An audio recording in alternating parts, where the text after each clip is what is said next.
नमस्कार दोस्तों। Diabetes patient को कुछ भी खाने से पहले कई बार सोचना पड़ता है।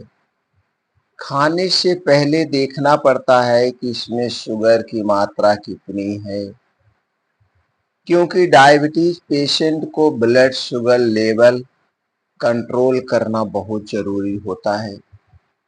इसके लिए भोजन के साथ-साथ दोस्तों, अगर इस चाय को पीने से ब्लड शुगर लेवल कंट्रोल में रहता है। दोस्तों, आज के वीडियो में कुछ ऐसे ही चाय के बारे में बात करेंगे। अगर आप इन चीज़ों की चाय अपने डेली रूटीन में शामिल करते हैं, तो दोस्तों जो आपका ब्लड शुगर लेवल है वो भी कंट्रोल रहेगा। उसके साथ-साथ दोस्तों आपके पाचन तंत्र को भी इम्प्रूव करेगा। जैसे पेट में गैस, कब्ज़, एसिडिटी के बनने को भी ये कम करेगा और दोस्तों हमारे शरीर को एनर्जी देगा और बहुत सारी बीमारियों से सुरक्षा करेगा। क्योंकि इन चायों में ऐसे फाइटोकेमिकल्स पाए जाते हैं जो हमारे शरीर के लिए बहुत ही फ़ायदेमंद है, बीमारियों से सुरक्षा करते हैं। तो दोस्तों, इसके साथ-साथ आपको अपने दिनचर्या पे भी ध्यान देना पड़ेगा।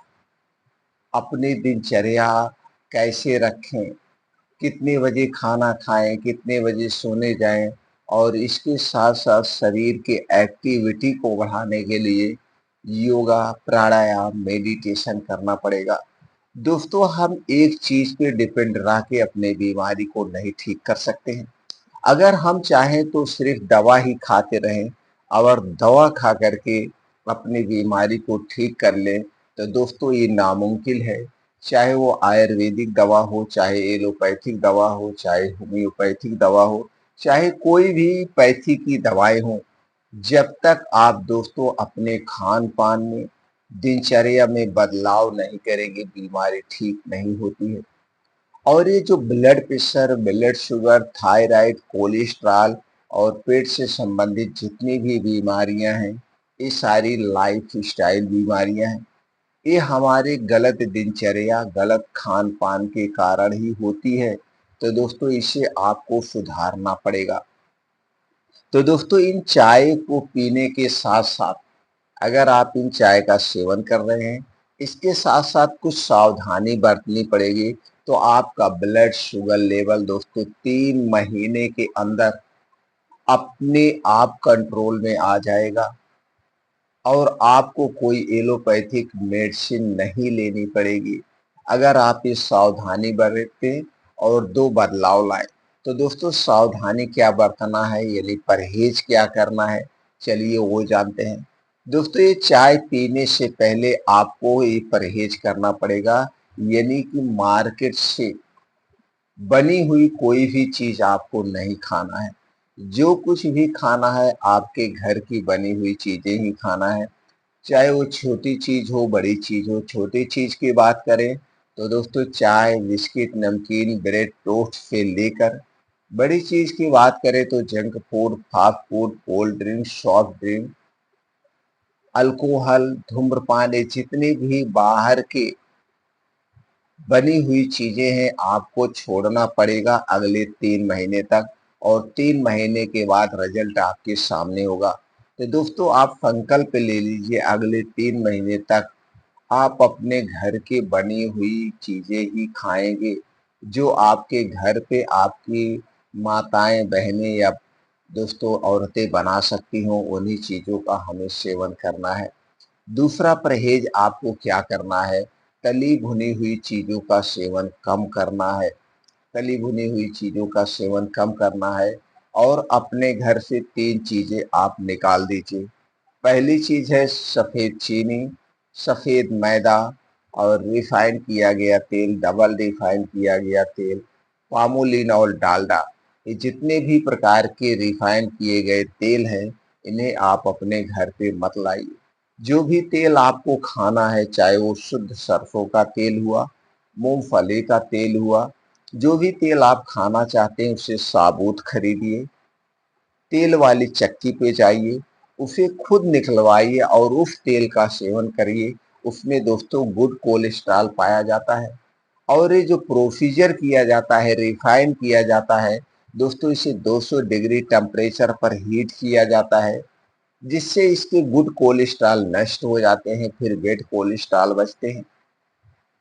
200 डिग्री टेम्परेचर पर हीट किया जाता है और 5 से 6 प्रोसीजर से गुजरना पड़ता है। अगर दूसरी तरफ जब डबल रिफाइन किया गया तेल है, ये दोस्तों 10 से 12 प्रोसीजर से गुजरता है। इसलिए दोस्तों ये हमारे स्वास्थ्य के लिए फायदेमंद नहीं बल्कि हानिकारक है। इसलिए दोस्तों इन तेलों का सेवन हमें नहीं करना चाहिए। अगर आप ये परहेज कर ले गए तो अगले 3 महीने में दोस्तों आपका ब्लड शुगर कंट्रोल होने लगेगा। इसके साथ-साथ कुछ बदलाव करने हैं आपको अपनी दिनचर्या में। पहला बदलाव करना है दोस्तों खाना खाने में। यही खाना हमारे लिए रोग मुक्ति का कारण भी बनता है और यही खाना हमारे लिए बीमारी का भी कारण बनता है। बस डिपेंड ये करता है इस खाने को हम किस प्रकार से खा रहे हैं, कैसे खा रहे हैं उस पे डिपेंड करता है। तो दोस्तों रात का खाना आपको खाना है सूर्य डूबने के 1 घंटे पहले, चाहे गर्मी हो या ठंडी हो। आपको यह देखना है कितने बजे किस मौसम में सूर्य डूबता है, उसी हिसाब से आप अपने खाने का समय निर्धारित कर लीजिए। दोस्तों अगर हम गर्मी की बात करें तो गर्मी में 7 बजे सूर्य डूबता है, तो आप 6 बजे खाना खा लीजिए। यह खाना कैसे होगा?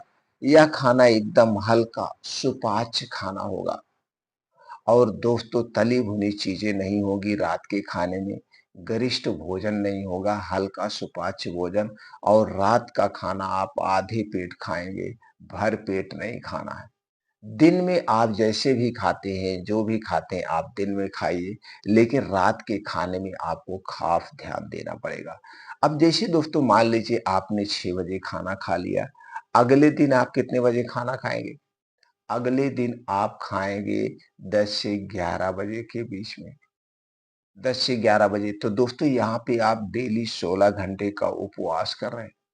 और जब हम उपवास करते हैं इस कंडीशन में हमारा शरीर अपने आप को क्लीन करता है, अपने आप को डिटॉक्सिफाई करता है।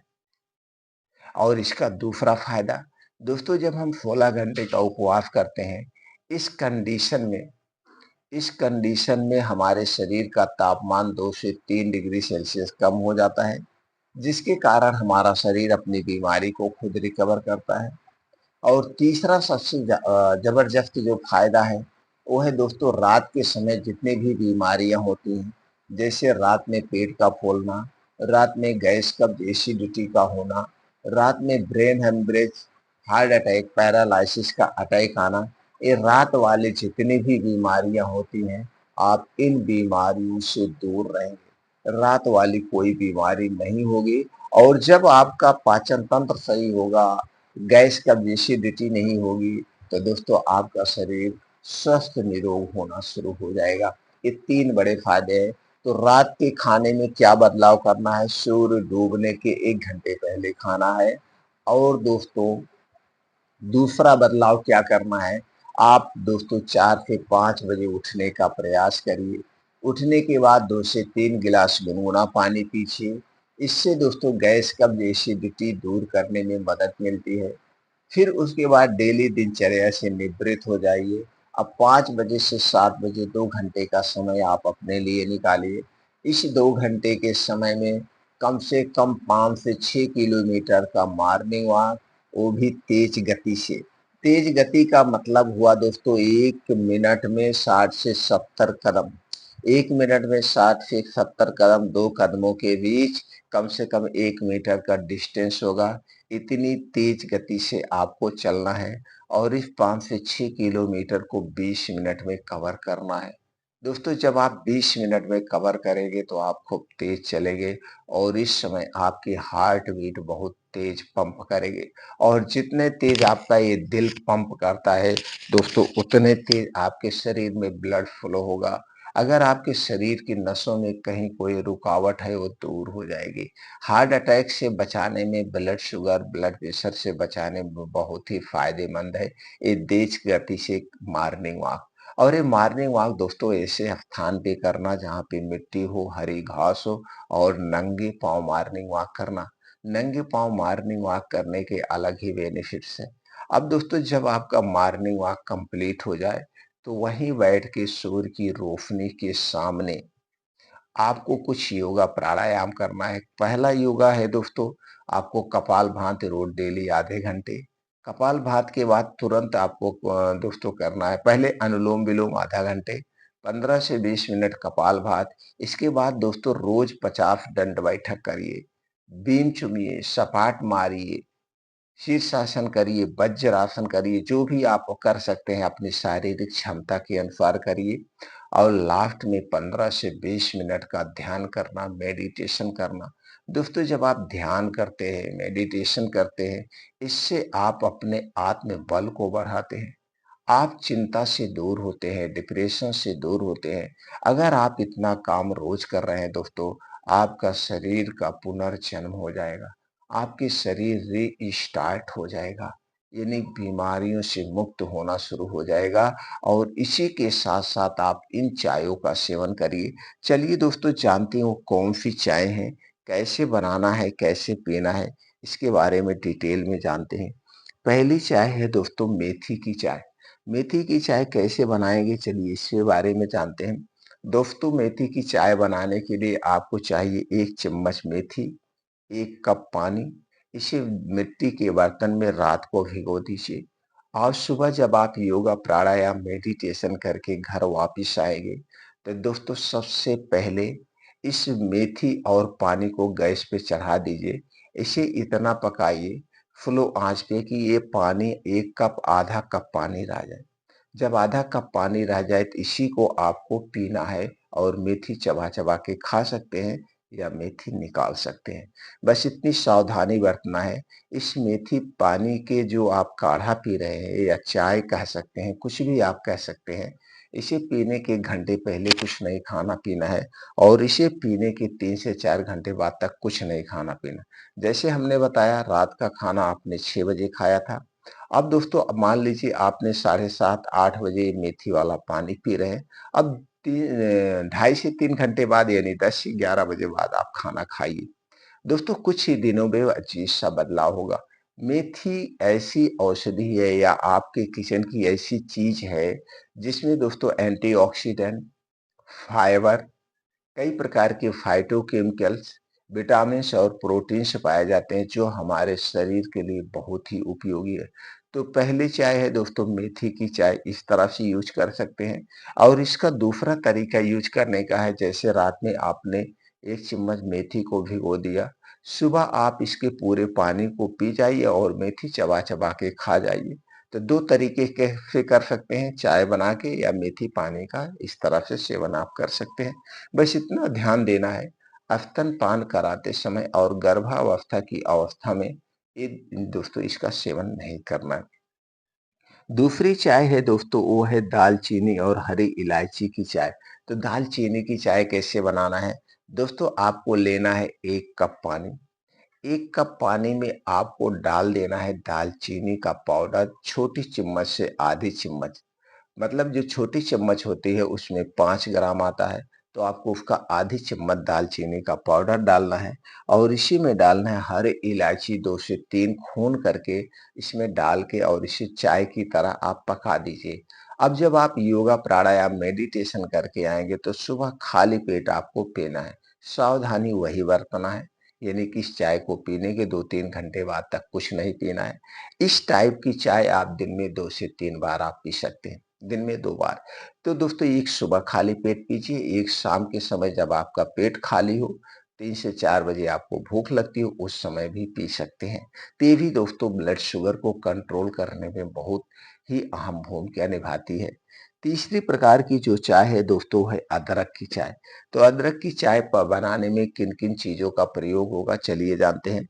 दोस्तों आपको लेना है पानी और उसी में डाल देना है 3 से 4 इंच का अदरक का 1 टुकड़ा। उसी में डाल देना है आपको दोस्तों तुलसी की 3 से 4 पत्ती और काली मिर्च 2 से 3 दाना खून करके आप उसी में डाल दीजिए और इसे इतने अच्छे से पकाइए जितना पानी आपने डाला है मान लीजिए 1 डेढ़ कप पानी आपने डाला है। तो जो पानी डाला है जब पानी वो आधा रह जाए और इसे स्लो आँच पे पकाना है, तो दोस्तों ये चाय आपको पीना है। एक सुबह खाली पेट पीना है और दिन भर में 1-2 बार और पी सकते हैं।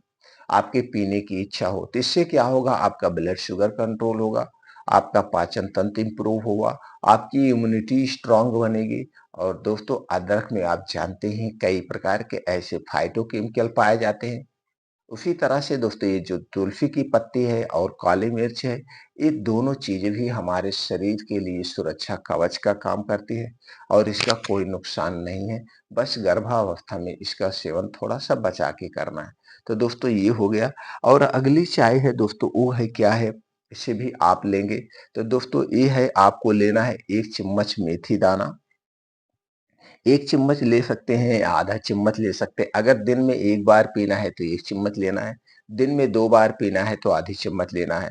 तो दोस्तों आधी चम्मच मेथी दाना, आधी चम्मच अजवाइन लेना है और दोस्तों इसी में आपको लेना है आधा चम्मच जीरा। तो आधा-आधा चम्मच 3 चीज़ें लेंगे मेथी, जीरा और अजवाइन। इसे धुल करके रात को मिट्टी के बर्तन में भिगो दीजिए। भिगोने के बाद तो दोस्तों सुबह खाली पेट इसके पानी का आप सेवन करेंगे, जिससे आपका पाचन तंत्र इम्प्रूव होगा यानी गैस, कब्ज, एसिडिटी भी दूर होगी। इसके साथ-साथ इसके साथ-साथ दोस्तों आपके ब्लड शुगर को भी ये कंट्रोल करेगा। तो दोस्तों ये थी 4 प्रकार की चाय। ये 4 प्रकार की चाय आप कैसे लेंगे? अब दोस्तों इसमें ऐसे कर सकते हैं, हमने टारगेट रखा 3 महीने का। 3 महीने में अगर आप ब्लड शुगर को कंट्रोल करना चाहते हैं, तो ये 4 प्रकार की चाय 1-1 महीने करके आप पीजिए दोस्तों। 1 महीने आप पहले मेथी वाली चाय पीजिए, फिर दालचीनी वाली चाय पीजिए, अदरक वाली चाय पीजिए, फिर मेथी, अजवाइन और जीरे वाला सेवन करिए। 4 प्रकार की जो चाय है, आप 1-1 महीना करके पिएँगे तो आप देखेंगे दोस्तों 4 महीने के बाद आपका ब्लड शुगर एकदम कंट्रोल में हो जाएगा। जो भी ब्लड शुगर को कंट्रोल करने के लिए आप मेडिसिन ले रहे थे, मेडिसिन नहीं लेना पड़ेगा और इसका कोई साइड इफ़ेक्ट नहीं है। दोस्तों ये करके आप देखिए, इससे कोई नुकसान नहीं है, सिर्फ़ आपके शरीर को फ़ायदा ही फ़ायदा मिलेगा। दोस्तों अगर आप हमारी जानकारी से संतुष्ट हैं, तो इसे आप फ़ॉलो कर सकते हैं, ज़्यादा से ज़्यादा लोगों तक शेयर कर सकते हैं। वो लोग भी दोस्तों इसका प्रयोग करके डायबिटीज़ जैसी बीमारी से छुटकारा पा सकते हैं। लेकिन दोस्तों फ़ायदा आपको तभी मिलेगा जब आप वो सारे रूल्स को फ़ॉलो करेंगे, सही तरीके से इनका सेवन करेंगे। दोस्तों ये हमारे द्वारा दी गई जो भी जानकारी है, इस जानकारी को सुनने के बाद आपके मन में कोई भी प्रश्न अगर उठ रहा है, उस प्रश्न का समाधान आप जानना चाहते हैं, तो आप कमेंट सेक्शन में पूछ सकते हैं। फिर मिलते हैं अगले वीडियो में।